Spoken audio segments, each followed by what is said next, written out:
To understand our world, we must look through the lens of why. Welcome to This Explainer. Today, we're peeling back the veil on the everyday urban landscape right outside your door. And we're going to reveal a hidden, silent system of behavioral control. It's something you've probably walked past 1,000 times without truly seeing.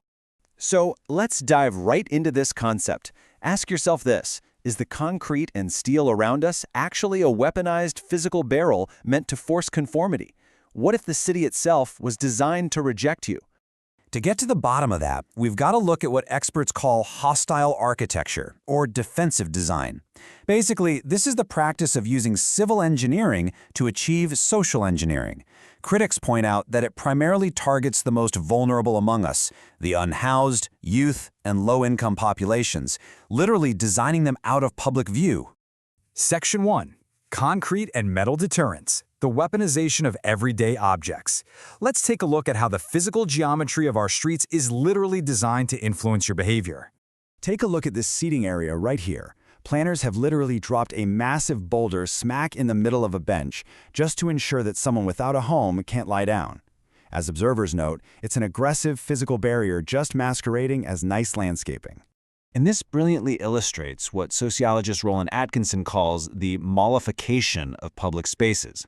You're allowed to sit, to wait, and to consume, but the extra armrests and those slanting, irregular surfaces, they make the space entirely hostile to resting or seeking shelter. Design critic Kurt Kolstad describes London's Camden Bench as the absolute pinnacle of this strategy. Honestly, it's a sculpted slab of concrete meticulously calculated by authorities to be the perfect anti-object. It dictates exactly who is and isn't welcome by simply removing any possible way to, quote-unquote, misuse it. So the crucial takeaway here is that this isn't an accident. The sticker placed on this bench really says it all. Activists view this as a deliberate design crime. And it's a phenomenon spanning the globe, hiding right in plain sight. And the scale of this? It can be absolutely staggering. In Guangzhou, China, authorities installed 200 square meters of concrete spikes beneath a highway specifically to evict people seeking shelter. We see similar tactics with jagged rocks strewn across the ground in Accra, Ghana. The physical barrier essentially criminalizes existence for the most vulnerable. Section 2. Weaponized light and sound. The invisible arsenal. Because hostile architecture isn't just something you can physically touch. Let's explore how cities deploy the invisible spectrums of light and sound. Now, this sounds like science fiction, but it is happening right now. Some transit stations, like the Los Angeles Metro, blast loud classical music to drive out the unhoused. Elsewhere, spaces are equipped with Mosquito devices. These are sonic generators that emit grating, high-frequency buzzing sounds that only teenagers can hear, which completely prevents them from loitering. The psychological manipulation gets even stranger, too. Over in the UK, some housing estates have actually installed pink lighting. Why? Well, because that specific hue is designed to highlight teenage skin blemishes. It literally leverages psychological discomfort and self-consciousness to control human movement. Crazy, right? But what medical professionals consider perhaps the most dangerous example of this invisible arsenal is the installation of sickly, clinical blue lights in public washrooms, like those seen in British Columbia. The intended goal here is to deter intravenous drug use by making it virtually impossible to see superficial veins. The medical community is warning that this is a deadly reality. Instead of actually stopping addiction, experts argue it just forces desperate people into horrific dangers, like deep vein or accidental arterial injecting. It spikes the risk of overdoses, and because the blue light hides blood and bodily fluids, it creates a massive biohazard and virus transmission risk for every single person using that washroom. Section 3. Ghost amenities and erasure. The hostility of absence. So we've seen how physical design, sound, and light can shape behavior. But cities also use absolute nothingness as a tool.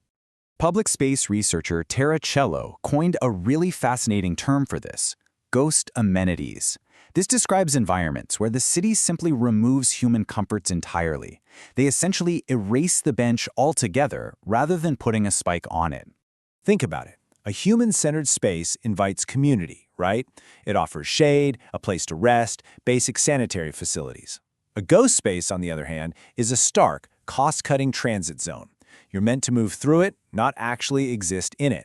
And this absence disproportionately harms vulnerable people, like seniors, pregnant women, and the homeless.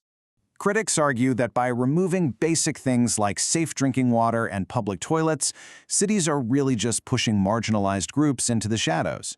And unfortunately, this often leads to completely avoidable confrontations with law enforcement. Section 4. Reclaiming our public spaces. The uprising against the barrel. Now, here is where the story shifts, as people adapt and communities actually organize against this type of urban engineering. In London, where homelessness has risen dramatically over the last decade, an artist collective called Better Than Spikes decided to take matters into their own hands. They boldly reclaimed a hostile spike strip outside a building by overlaying it with a custom-fit, comfortable mattress and a small, functional public library. For these artists, this act of defiance is really meant to reframe the entire conversation. They aim to show that citizens actually have the agency to take in hospitable urban spaces and literally soften them, forcing a dialogue about what public benefit truly means. And awareness is definitely spreading. Activists are pulling back the curtain, pasting up massive poster boards to educate the public. They're exposing the secret city design tricks meant to manipulate us, ensuring that once you know what to look for, you can literally never unsee it. To grassroots spatial justice campaigns, everyday citizens are demanding an end to this structural exclusion. Just look at these painted paving stones placed directly over jagged, hostile rocks under a bridge. Activists are presenting this as a direct, moral challenge to the architects of these spaces.